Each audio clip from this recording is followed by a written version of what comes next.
Hello children, today we will study future indefinite tense. So we start. I have written in Hindi and I'll show you how to translate it into English. So मैं यह पुस्तक पढ़ूंगा, ठीक है। तो हमें मालूम है, हमने पहले भी वीडियो में जितने बनाए हैं आप उसको नंबर 1 से देखिएगा कि मैं यह सबसे पहले सब्जेक्ट निकालते हैं। इंग्लिश लिखने का बच्चों एक ही रूल है, देखिए सबसे पहले सब्जेक्ट रखना है, फिर लिंकिंग वर्ब, फिर मेन वर्ब और प्लस ऑब्जेक्ट। अगर किसी में ऑब्जेक्ट ज़्यादा होते तो ऑब्जेक्ट 1 ऑब्जेक्ट 2 इधर से बढ़ाते जाएंगे, ठीक है। अब इस फ्यूचर इंडेफिनिट का रूल है कि सब्जेक्ट जो लिंकिंग वर्ब है विल या शैल होगा,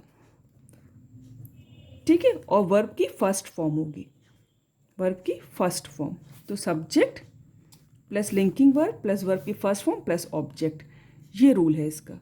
तो मैं यह पुस्तक पढ़ूंगा और हमको ये मालूम है कि आई, यू, वी, दे हमेशा प्लूरल कंसिडर किया जाता है। आई मैं अकेला होता हूँ, यू मतलब तुम, लेकिन ये हमेशा इंग्लिश में प्लूरल कंसिडर किए जाते हैं। और ही, शी, इट सिंगुलर कंसिडर किए जाते हैं हमेशा। तो अगर सब्जेक्ट आई या वी है तो उसके संग शेल लगता है, और बाकी कोई सा भी सब्जेक्ट हो तो आप उसके संग विल लगाएंगे। हालांकि अब जो इंग्लिश चलने लगी है अब उसमें विल भी लिख देंगे तो टीचर काटेगा नहीं, लेकिन this will be the correct English. तो यहाँ है कि कौन लगा के हम सब्जेक्ट निकालते हैं, कौन, मैं यह पुस्तक पढ़ूंगा, कौन यह पुस्तक पढ़ूंगा, मैं। तो ये हम सबसे पहले सब्जेक्ट है। फिर मैं की इंग्लिश रखूंगी आई, और हमने पढ़ा है कि आई और वी सब्जेक्ट होता है तो शेल लिखते हैं। तो उसके बाद लिंकिंग वर्ब हमें लिखना होता है, सब्जेक्ट के बाद लिंकिंग वर्ब, तो आई शेल, और वर्ब की फर्स्ट फॉर्म हमेशा। तो पढ़ूंगा वर्ब है, जो सब्जेक्ट काम करता है वो वर्ब होता है। तो पढ़ूंगा तो उसकी रीड होती है, आई शेल रीड, क्या, यह पुस्तक, दिस बुक, ऑब्जेक्ट, ठीक है।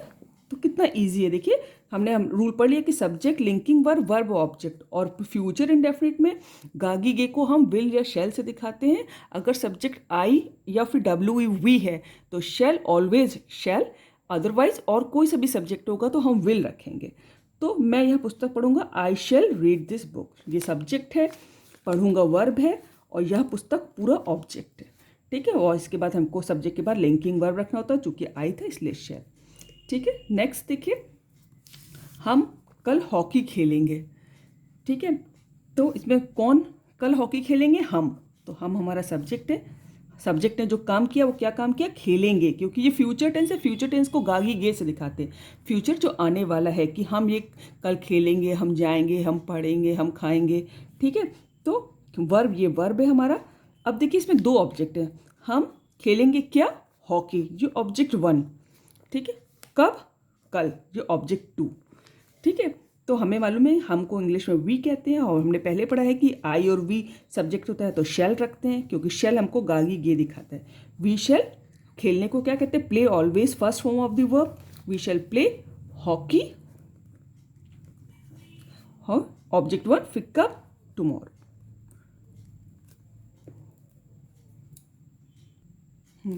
नेक्स्ट, मोहन कल एक मधुर गीत गाएगा। तो हमें मतलब मोहन कल एक मधुर गीत गाएगा, देखिए हमें सेंटेंस से पता चल रहा है कि ये फ्यूचर टेंस की बात कर रहा है, भविष्य की बात कर रहा है। पहले भी देखिए मैं यह पुस्तक पढ़ूंगा है, मतलब फ्यूचर में, हम कल हॉकी खेलेंगे, ये सब सेंटेंसेस हमको बताते हैं कि फ्यूचर टेंस है, भविष्य काल है। तो मोहन कल एक मधुर गीत गाएगा, तो सब्जेक्ट क्या है हमारा, मोहन।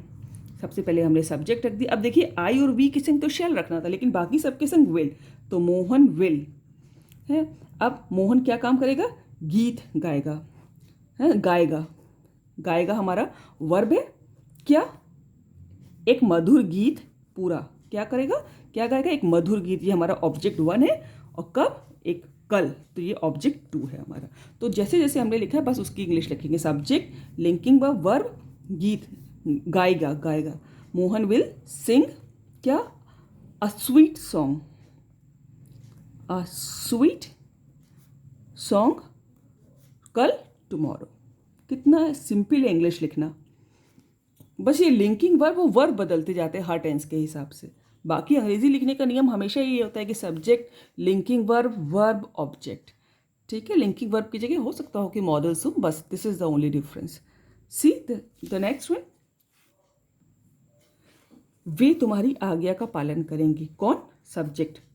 वे ना आज्ञा का पालन करेंगे, पूरा आज्ञा का पालन करने को ओबे कहते हैं। किसकी? तुम्हारी। ये वर्ब है और ये ऑब्जेक्ट। तो दे की इंग्लिश, वे की इंग्लिश दे होती है। दे विल, बस आयु वी के संग हमको शैल रखना है। दे विल आज्ञा का पालन करेंगे को ओबे, ओबे माने आज्ञा का पालन करेंगे। Always first form of the verb, will shall के बाद हमेशा first form of the verb आती है। दे विल ओबे तुम्हारी यो, they will obey you. Very simple. Thank you so much children.